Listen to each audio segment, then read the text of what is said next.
दीदी जी को सादर वंदना। चलो शुरू करो शुभी मंगलाचरण।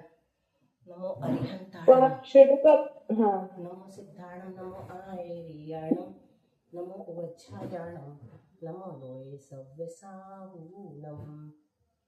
ओंकारं बिन्दुसंयुक्तं नित्यं ध्यायन्ति योगिनः कामदं मोक्षदं चैव ओंकाराय नमो नमः।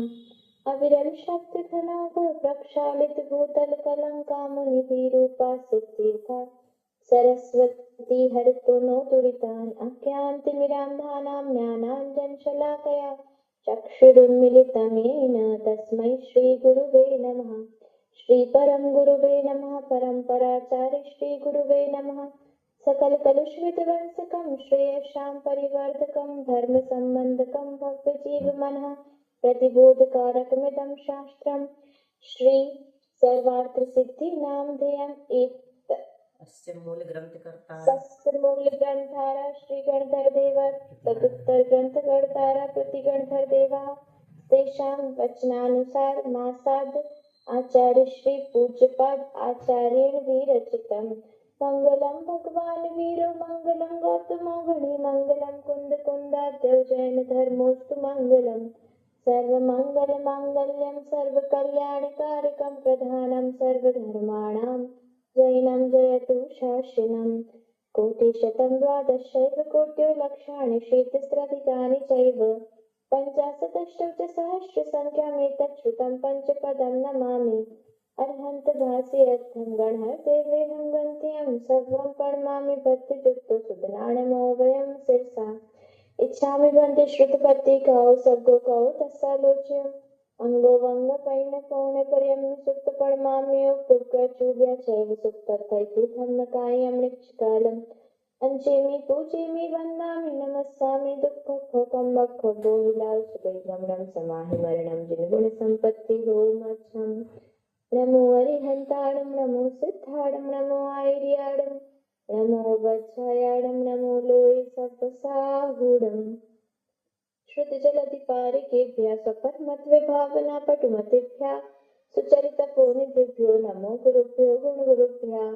36 गुण समग्रे पंचविहाचारकरण संदर्शे शिष्याणुगः कुशले धम्मायर्ये सदा वन्दे गुरुभक्ति संयमेण तरन्ति संसारि साइरं घोरं छिन्नट्टि अट्टकम्मं जम्मं मरणं न पावन्ति।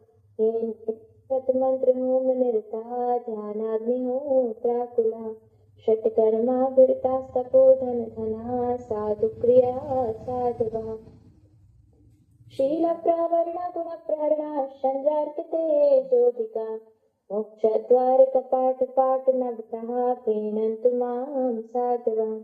दुर्गा पान्तु नो नित्यं ज्ञान दर्शनायकः चारित्राणो गम्भीरा मोक्षमार्गोपदेशकः इच्छामि वन्द्यारिवर्तिकौ सर्गो कौ तस्सालोच्यम् सम्मणान् सम्मदन्तं सम्मचरिचित्ताणं पञ्चविहाचाराणम् आयर्याणम् आराध्यसुज्ञानोपदेशाणम् उपध्यायाणम् तीरयन् गुणपालनरयाणम् सर्वसावणं निश्चकालम् अंचेमि पूजेमि वन्दामि नमस्सामि दुःखं मखो बोहिलाउ सुगैगमनं समाहि मरणं जिनगुण संपत्ति होमच्छम्।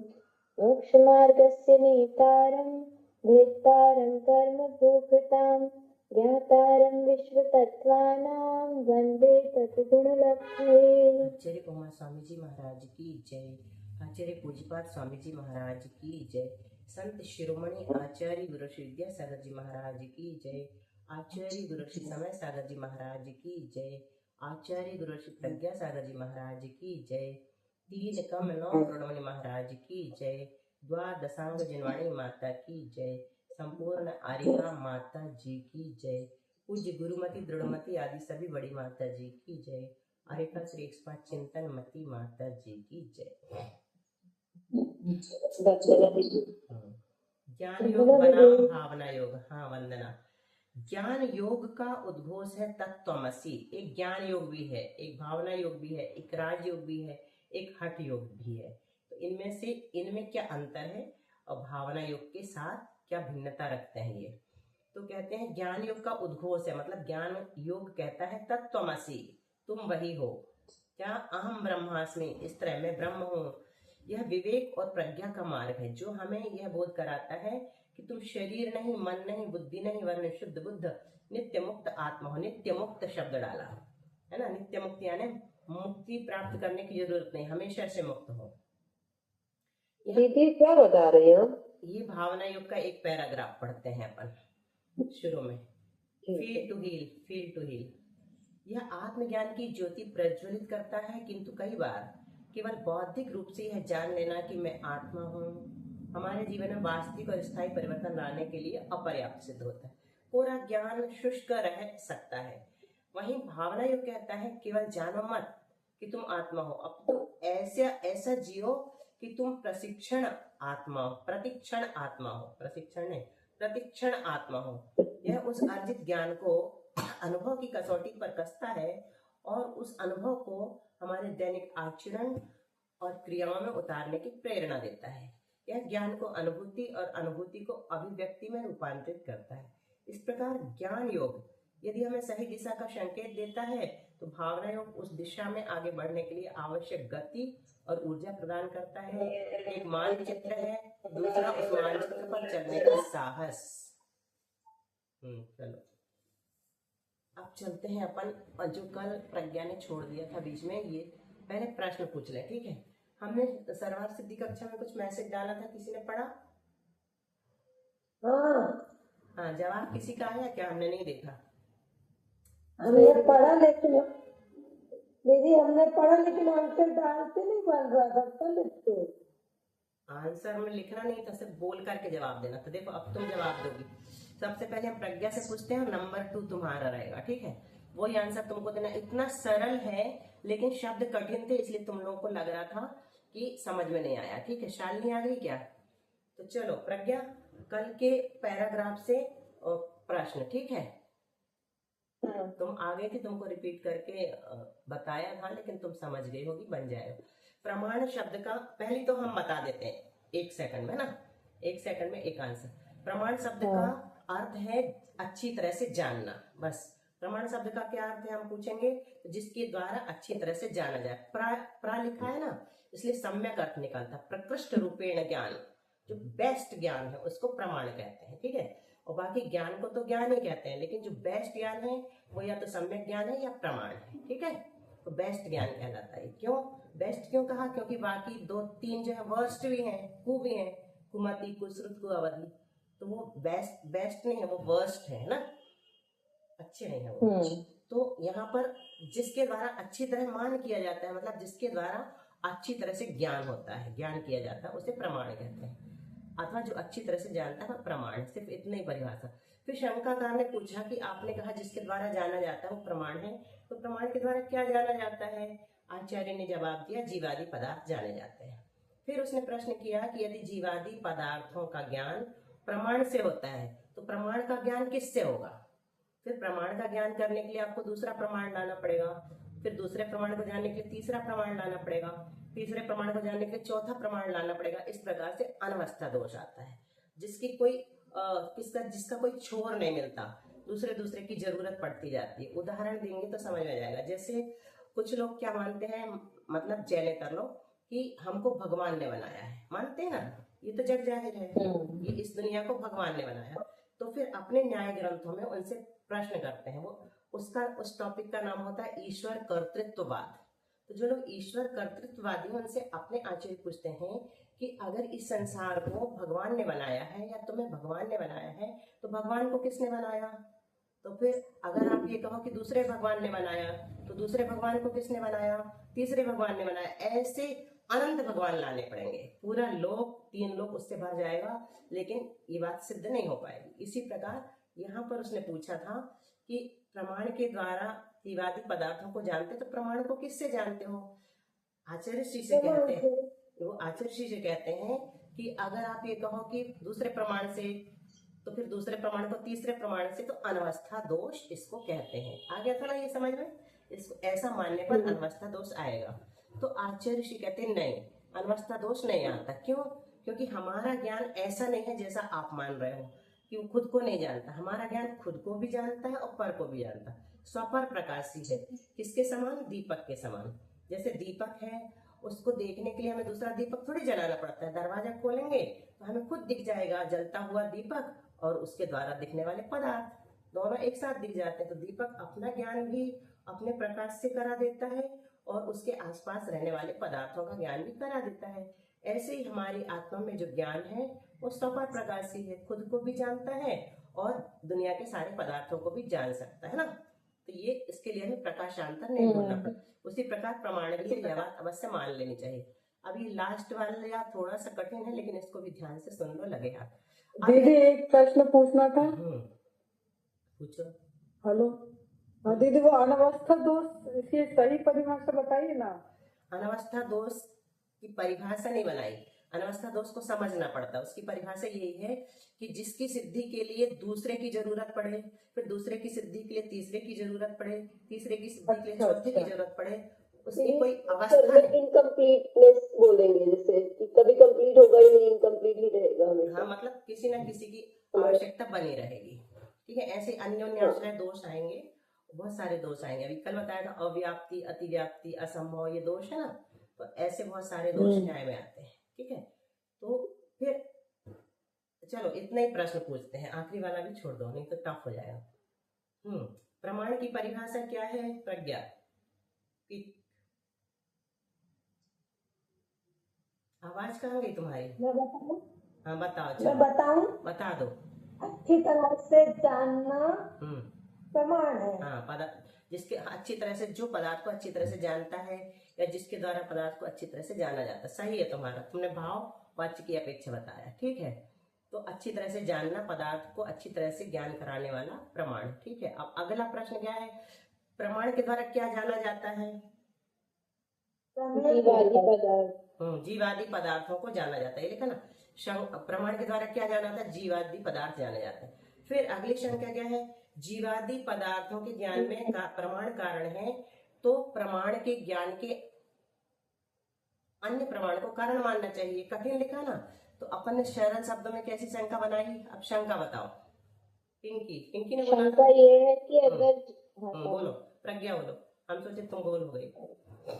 शंका ये है कि अगर जीवादि पदार्थों को प्रमाण के द्वारा जाना चाहता है, तो फिर उस प्रमाण को किस प्रमाण के द्वारा जाना जाता है, और उस प्रमाण को फिर किस प्रमाण के? इस प्रकार से उन्होंने शंका की। तो उत्तर दिया आचार्य महाराज जी ने कि ऐसा मानने पर तो अनवस्था दोष हो जाएगा। हमारा जो प्रमाण है वो स्वपर प्रकाशक होता है। जिस प्रकार दीपक स्वयं को भी प्रकाशित करता है और उसके द्वारा दूसरे पदार्थों का भी ज्ञान होता है, वैसे इस प्रमाण को मानना चाहिए। दूसरे प्रमाण को लाने की जरूरत नहीं होती। स्वपर प्रकाशी इसका आंसर। अब एक दीपक के समान, और अपन ने बल्ब का भी उदाहरण लिया था ना। अब यदि प्रमेय के समान प्रमाण के लिए अन्य प्रमाण माना जाता है ना, तो स्व का ज्ञान नहीं होने से स्मृति का अभाव हो जाता। आचार्य श्री उसी की बात का एक और तरह से जवाब दे रहे हैं कि अगर आप ये कहो कि जैसे हमने पदार्थों को प्रमाण से जाना, ऐसे ही प्रमाण को जानने के लिए दूसरा प्रमाण चाहिए पड़ेगा। हमारे ज्ञान को जानने के लिए अगर दूसरा ज्ञान, प्रमाण की सब जगह ज्ञान रखो ना तो जल्दी समझ में आएगा, क्योंकि हमारे यहाँ ज्ञान ही प्रमाण है ना, सम्यक ज्ञान। तो ज्ञान को जानने के लिए अगर तुमको दूसरे ज्ञान की जरूरत पड़ती है, तो इसका अर्थ ये होगा कि वो जो हमारा ज्ञान है ना, वो खुद को जानते ही नहीं। स्व का ज्ञान नहीं होने से, उसको स्व का ज्ञान नहीं है, पर का बस ज्ञान है। तो स्व का ज्ञान नहीं होने से स्मृति का अभाव हो जाएगा। जैसे हमसे कोई कहे कि आप कौन हो, तो हम कहें कि हमें नहीं पता, तो इसका मतलब क्या हुआ कि हमारी स्मृति का अभाव हो गया। ठीक है, क्योंकि हम स्वयं को जान ही नहीं रहे हैं, और स्मृति का अभाव होने से व्यवहार का लोप हो जाएगा, लेन देन चलेगा ही नहीं ना। फिर किसी भी प्रकार का व्यवहार नहीं चलेगा, लेन देन की तो छोड़ो, संबंध भी नहीं निभा पाएंगे, खा पी भी नहीं पाएंगे, हमें पता ही नहीं हमें क्या करना है, खाना है, पीना है कि सोना है कि जागना है, कुछ भी नहीं। स्मृति का अभाव होने से व्यवहार का लोप हो जाता है। बस इतना अपन ने कल पढ़ा था। चलो आ गया ना आज समझ में सबको? कल की तुलना में आज ज्यादा आया ना दीप्ति? ज्यादा समझ में आ गया आज जी दीदी। और दीप्ति को,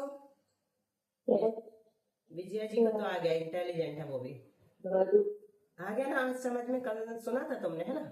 चलो प्रज्ञा तुमने यहाँ से छोड़ा था, सन्निकर्ष को प्रमाण मानने में जो दोष प्राप्त होते हैं वे इस प्रकार है। चलो इसको पढ़ दो।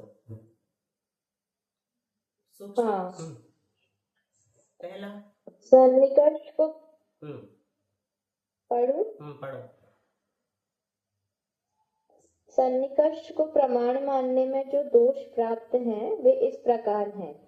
सूक्ष्म, व्यवहित और विप्रकृष्ट पदार्थों का ज्ञान नहीं हो सकता, इसीलिए सर्वज्ञता का अभाव होता है। ये समझा सकती हो तुम? चक्षु और मन से ज्ञान की उत्पत्ति नहीं हो सकती क्योंकि ये अप्राप्यकारी हैं। प्रत्येक इंद्रिय का अलग अलग विषय मानना उचित नहीं, क्योंकि चक्षु का रूप के साथ सन्निकर्ष पाया जाने से जैसे वह रूप ज्ञान का जनक है, उसी प्रकार उसका रस के साथ भी सन्निकर्ष पाया जाता है। अतः उससे रस का भी ज्ञान होना चाहिए। सन्निकर्ष एक का न होकर इंद्रिय और अर्थ इन दो या दो से अधिक का होता है। अतः सन्निकर्ष का फल जो ज्ञान है वह भी दोनों में होना चाहिए। इंद्रिय को प्रमाण मानने में ये दोष आते हैं। सर्वज्ञता का अभाव होता है क्योंकि इंद्रियां सब पदार्थों को एक साथ जानने में असमर्थ हैं। दूसरा, इंद्रियों में सूक्ष्म, व्यवहित और विप्रकृष्ट पदार्थों का ज्ञान संभव न होने से भी सर्वज्ञता का अभाव होता है। तीसरा, अनुमान आदि ज्ञानों की उत्पत्ति नहीं हो सकेगी क्योंकि इन ज्ञानों की उत्पत्ति इंद्रियों से नहीं होती। सन्निकर्ष और इंद्रिय को प्रमाण मानने पर इसी प्रकार और भी दोष आते हैं। सन्निकर्ष और इंद्रिय को प्रमाण मानने वाले लोग ज्ञान को प्रमाण मानने पर एक बड़ी भारी आपत्ति यह देते हैं कि यदि ज्ञान को प्रमाण माना जाता है तो प्रमाण निष्फल हो जाता है, किंतु उनकी यह आपत्ति भी समीचीन नहीं है,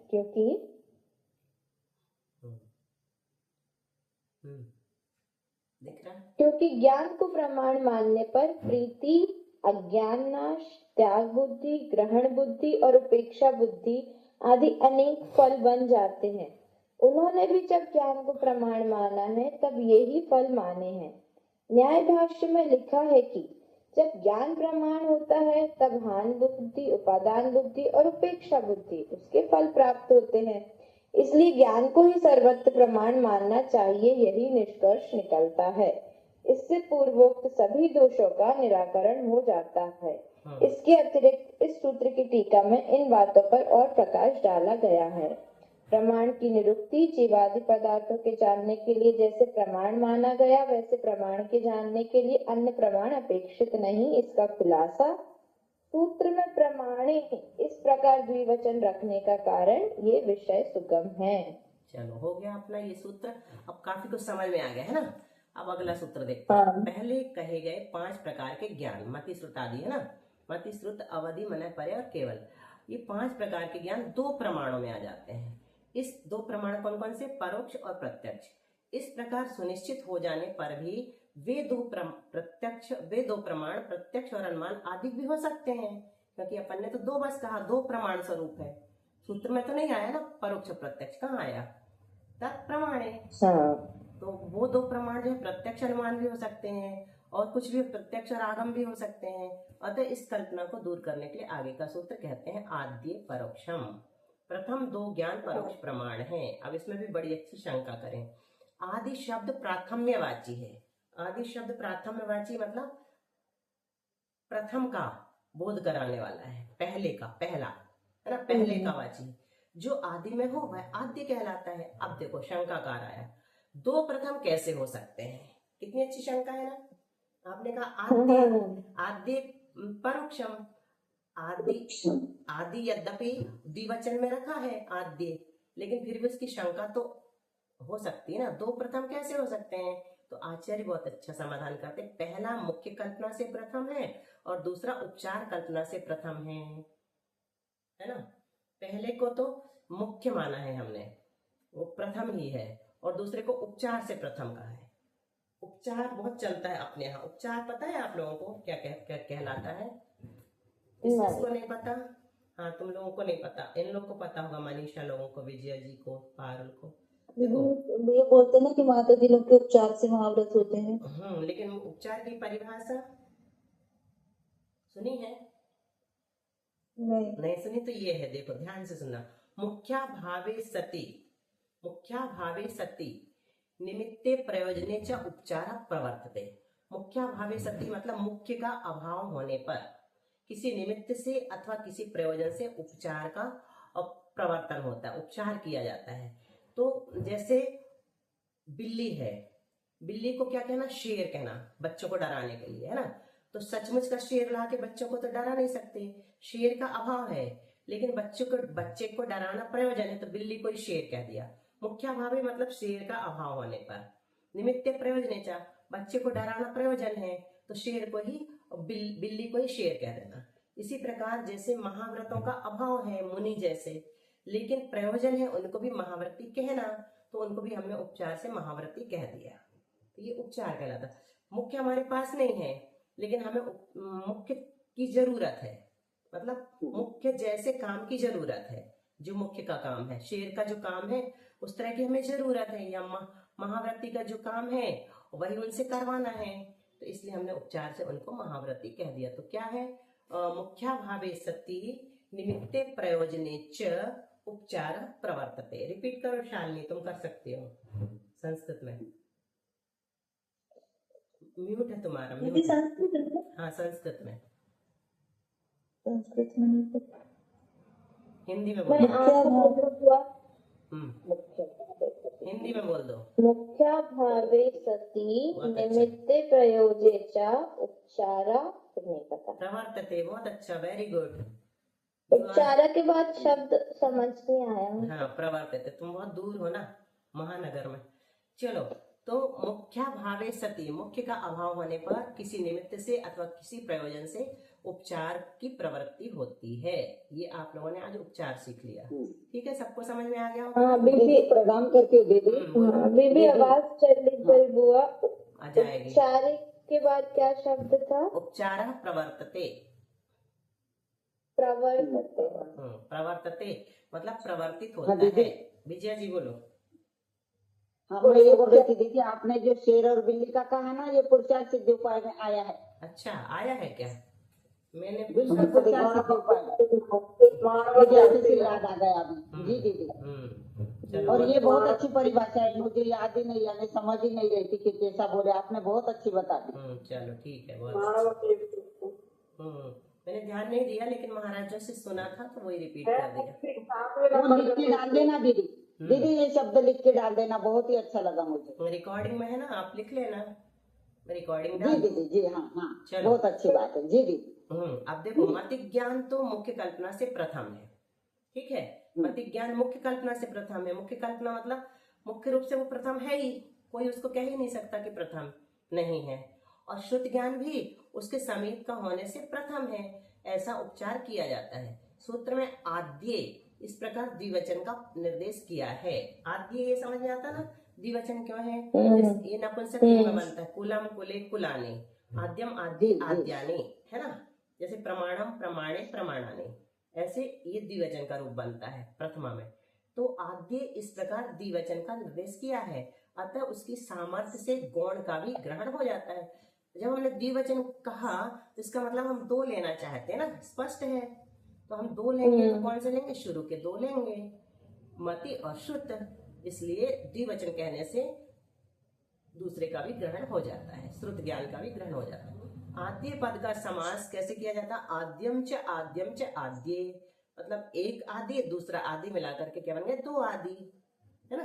आद्यम च आद्ये। इससे मति ज्ञान और श्रुत ज्ञान ये दोनों लिए गए हैं। ये दोनों ज्ञान मिलकर परोक्ष प्रमाण है, ऐसा यहाँ संबंध करना चाहिए। अब शंका, ये दोनों ज्ञान परोक्ष क्यों हैं? देखो सविता, अब तुम्हारे काम का विषय आ गया। क्यों है दोनों ज्ञान परोक्ष? संजय भैया, नीलेश नहीं है क्या? इन लोग बहुत दिन से बोल नहीं रहे हैं, हम ढूंढ रहे हैं इन लोग को कहाँ कहाँ है। अभी संजय भैया तो देख रहे हैं, नीलेश नहीं है। चलो, क्योंकि ये दोनों ज्ञान पराधीन है। तो कैसे पराधीन है?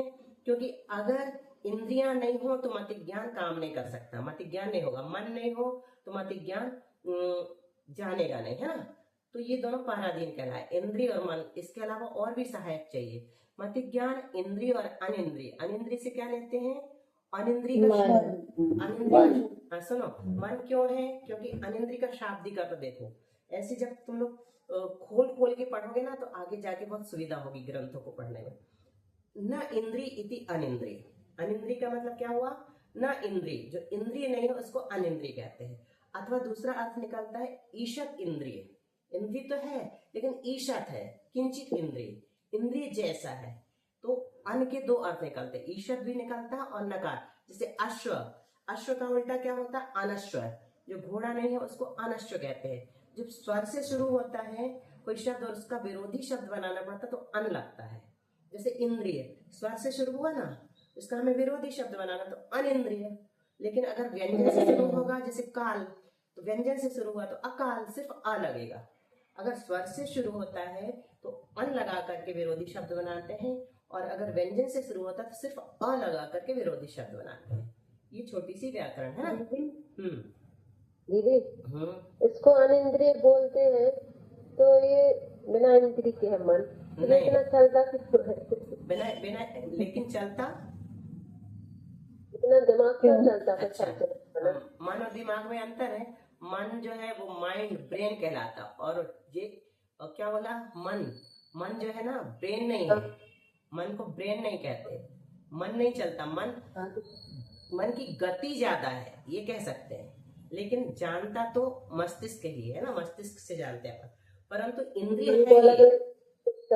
हाँ, एक और बात, तुमने कहा इंद्रिय नहीं है, तो इंद्रिय नहीं है ऐसा नहीं है, ईसत इंद्रिय है, किंचित इंद्रिय है ना, ईसत कहते हैं इसको, इंद्रिय जैसा है। तो मति ज्ञान इंद्रिय और अनिंद्रिय के निमित्त से यानी मन के निमित्त से होता है। यह आगे कहेंगे। अनिंद्रिय का विषय श्रुत है, यह भी आगे कहेंगे। अतः पर से यहाँ क्या लेना? इंद्रिय और मन तथा प्रकाश और उपदेश। देखो हमारे पास इंद्रिय भी है, मन भी है, लेकिन लाइट नहीं है, तो अब भी हमको कुछ भी नहीं दिखेगा, है ना, ज्ञान ही नहीं होगा, सब बंद हो जाएगा, रुक जाएगा। इसी प्रकार उपदेश आदि भी ज्ञान कराते हैं। तो ये दो तो बाह्य निमित्त हैं, और ये सारे बाह्य निमित्त हैं। इंद्रिय, मन, उपदेश, प्रकाश, ये सब बाह्य निमित्त हैं। और अंतरंग निमित्त क्या है? मति ज्ञानावरण और श्रुत ज्ञानावरण कर्म का क्षयोक्षम, ये अंतरंग निमित्त है। ठीक है, तात्पर्य यह है कि मति ज्ञानावरण और श्रुत ज्ञानावरण कर्म के क्षयोक्षम की अपेक्षा रखने वाले आत्मा के इंद्रिय और मन तथा प्रकाश और उपदेश आदि बाह्य निमित्तों की अपेक्षा मति ज्ञान और श्रुत ज्ञान होता है, उत्पन्न होते हैं। अतः ये परोक्ष कहलाते हैं। उपमान और आगम आदि भी ऐसे ही हैं, अतः इनको भी इनका भी इन्हीं में अंतर्भाव हो जाता है। अपने यहाँ इसी में अंतर्भाव कर दो। चलो अभी इसमें क्या समझ में नहीं आया किसी को? ये सूत्र अपना पूरा हो गया, विशेषार्थ आ गया। संजय भैया, केम श्री। उपमान का मतलब क्या होता है? उपमान एक प्रमाण है। उपमान का अर्थ तो होता है तुलना कराने वाला शब्द। जैसे चंद्रमा, उसका मुख तो चंद्रमा के समान है, तो चंद्रमा की उपमा दी, तो उपमा से उपमान बनता है। परंतु यह प्रमाण के प्रसंग में थोड़ा हटके है, वो आप लोगों को बताएंगे 5 प्रकार के प्रमाण में, है ना। और बाकी लोगों को समझ में आ गया? तात्पर्य यह से जो लिखा है वो क्या कहना चाह रहा है कि तात्पर्य यह है कि मति ज्ञानावरण श्रुत ज्ञानावरण कर्म के क्षयोक्षम की अपेक्षा रखने वाले आत्मा के इंद्रिय और मन तथा प्रकाश और उपदेश आदि बाह्य निमित्तों की अपेक्षा मति ज्ञान कैसे होता है? तो सबसे पहले हमें चाहिए मति ज्ञानावरण कर्म का क्षयोक्षम। श्रुत ज्ञान कैसे होता है? तो सबसे पहले चाहिए आत्मा के श्रुत ज्ञानावरण कर्म का क्षयोक्षम। ये हो गया, इसकी अपेक्षा रखने वाला है आत्मा।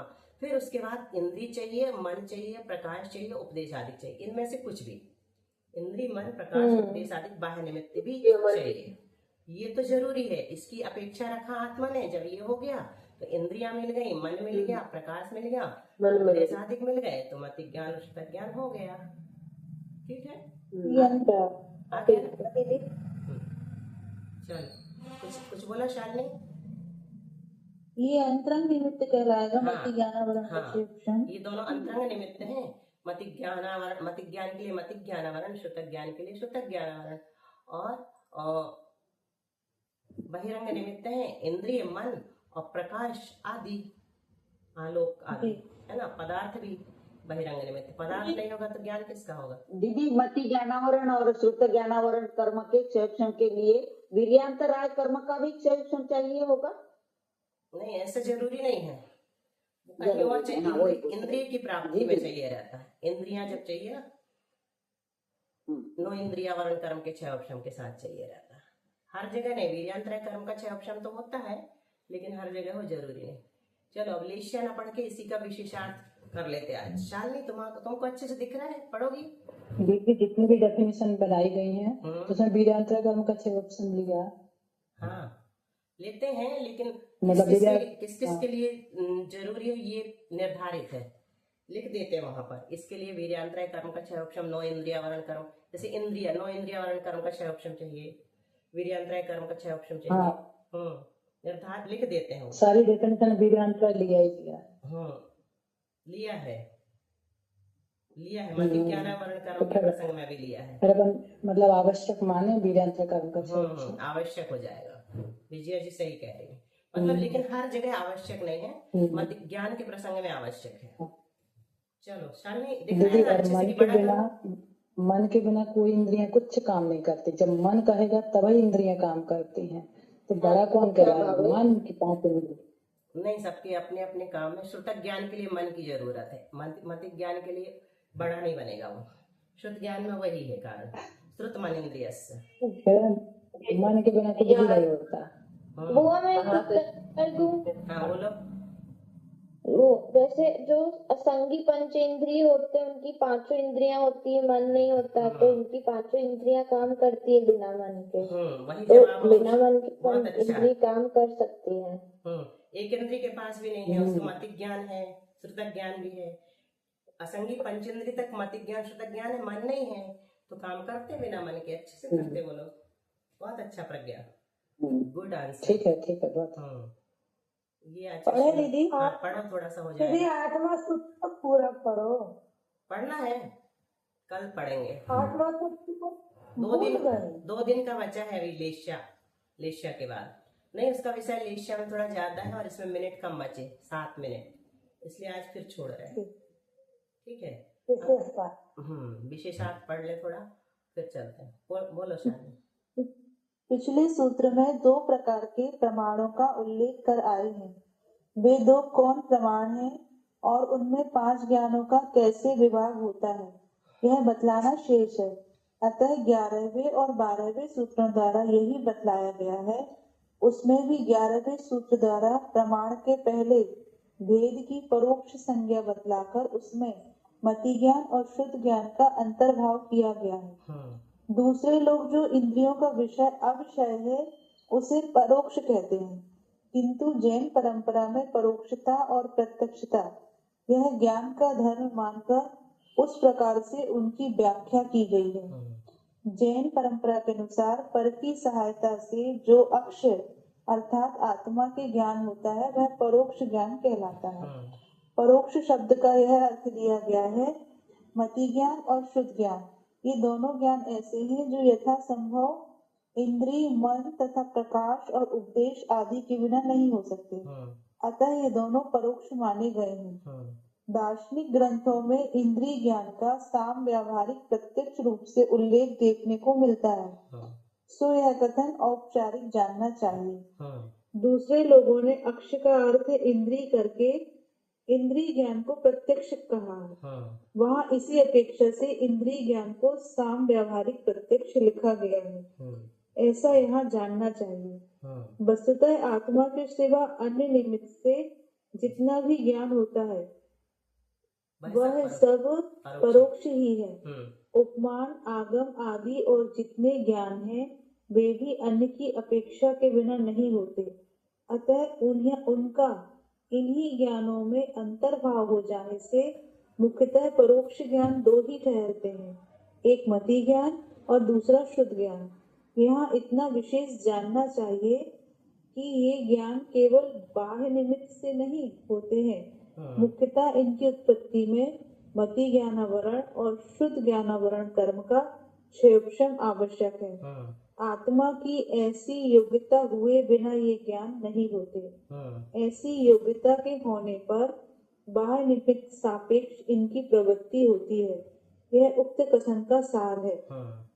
परोक्ष का लक्षण कहा, इससे बाकी के सब ज्ञान प्रत्यक्ष हैं। इस बात को बतलाने के लिए आगे का सूत्र कहते हैं। सूत्र क्या है? प्रत्यक्ष मन्य। देखो यहाँ पर दे रहे हैं वो सिर्फ मति ज्ञानावरण और शुद्ध ज्ञानावरण कर्म का 6 ऑप्शन, बाकी ये जो है ना प्रसंग कर्म कांड का नहीं है। इस अपेक्षा से इन्होंने वीर्यांतराय कर्म छोड़ दिया होगा ना, बाकी आवश्यकता उसकी रहती है हर एक उसमें। जी दीदी। शेष सब ज्ञान जी, प्रत्यक्ष जी। प्रमाण है। ये अपन कल देखेंगे। अभी हम योग्यता, यहाँ पर योग्यता शब्द आया है तो न्याय में योग्यता किसे कहते हैं ये भी बता देते हैं। योग्यता कहलाती है न्याय ग्रंथों में तदावरण क्षयोपशम लक्षणा योग्यता। योग्यता की परिभाषा क्या बनाई विजया जी, रिपीट करो। तदावरण, दीदी मैंने सुनी ही नहीं। बोलो जिसने सुना बोलो। नहीं, और सुधार के बोलो। तदावरण क्षयोपशम लक्षणा योग्यता। ये स्त्रीलिंग है ना, योग्यता स्त्रीलिंग शब्द है इसलिए लक्षणा कहा। तदावरण क्षयोपशम लक्षणा योग्यता। अब इसका अर्थ क्या है? तदावरण तो जितने पदार्थ हैं संसार में, कितने पदार्थ हैं? अनंत। तो अनंत पदार्थों का आवरण हमारे ज्ञान में पड़ा हुआ है, क्योंकि हम अनंत को नहीं जानते ना। तो अनंत पदार्थों का आवरण हमारे ज्ञान में पड़ा है। जिसको जान लेते हैं तदावरण हो क्षयोपशम हो जाता। जैसे हमने जैसे इसको देखा तो तदावरण हो गया, इससे संबंधित जो आवरण पड़ा था वो हट गया, तो इसका ज्ञान हो गया। फिर इसको देखा तो इससे संबंधित जो आवरण पड़ा था वो हट गया, तो उसको जानने की योग्यता आ गई। तो जिसको देखेंगे इंद्रिय से उसका ज्ञान होता चला जाएगा। कैसे होगा? उस संबंधी आवरण हटने से। और जिसको हमने श्रुत ज्ञान से जाना उसमें भी आवरण पड़ा था। अभी मान लो हमारे 11 सूत्रों का आवरण पड़ा था, आज के दिन हमारे 11 सूत्रों का आवरण हट गया। अब हमें काफी कुछ समझ में आ गया कि इन 11 सूत्रों में सर्वार्थ सिद्धि जैसे महान और जटिल ग्रंथ में क्या कहा गया है ना। इतना तो समझ में आ गया। भले ही हमने धारणा नहीं बनाई अभी पूरी तरह से, क्योंकि पहले अध्याय में थोड़ी कठिन भाषा है और आचार्य टीका जो लिखते हैं वो उनकी शैली अलग है ना, न्याय व्याकरण पर। लेकिन एक सार तो हमें समझ में आ गया। तो इस प्रकार से जितने आवरण हटते चले जाते हैं उतना उतना हमें ज्ञान होता चला जाता है। ठीक है। ऐसे तो दिन भर फोन चलाओ, रील देखो तो भी कुछ नया पता चलता है, तो उससे भी आवरण ज्ञानावरण हटता है क्या? तदावरण जिसको भी हमने जाना, चाहे वो कुछ भी क्यों ना हो, सांसारिक हो, आध्यात्मिक हो, भौतिक हो, वैज्ञानिक हो, सामाजिक हो, कुछ भी, जिस बात को भी हमने जाना, जिस पदार्थ को भी हमने जाना, उससे संबंधित आवरण हटे बगैर हम उसको नहीं जान सकते, है ना। ये तो प्रतिपल होता है, कुछ ना कुछ चीज का आवरण तो हट ही रहा है। प्रतिपल ज्ञान होता है अपने को, प्रतिपल ज्ञान होता है, प्रत्यक्ष ज्ञान होता है। वो योग्यता जो है ना। दीदी एक बार रिपीट कर दीजिएगा आप। तदावरण क्षयोपशम लक्षणा योग्यता। तदावरण से क्या लेना? तदावरण क्षयोपशम लक्षणा योग्यता। जी जी। तो तदावरण से क्या बताया? उस संबंधी आवरण, चीज के बारे में आवरण, उस आवरण के हटने, उस संबंधी आवरण, उस आवरण के हटने रूप क्षयोपशम वाली जो है योग्यता। जी दीदी जी जी। ठीक है, बहुत अच्छे से समझ में आया। चलो शालिनी पढ़ रही क्या जिनवाणी स्तुति? दीदी रेसु कहाँ गई? रेसु सागर गंगा मन निर्मल करती है, ज्ञानाग्नि से निकली है, शिव सागर मिलती है। एक मूलाचार का को एक समय सारे तट है, दोनों रहते अनुकूल, संयम का पनिघट है। सद्भाग्य वाहि जिसका, दर सके मन हरती है, विद्या सागर गंगा मन निर्मल करती है। बहुत अच्छा। जावाणी के ज्ञान से सूझे लोकालो, सोवाणी मस्तक धरो सदा देत होंधो। हे जिनवाणी भारती तो ही जपो दिन रैन, जो तेरा शरणा गहे सो पावे सुख चैन। द्वादशांग जिनवाणी माता की जय।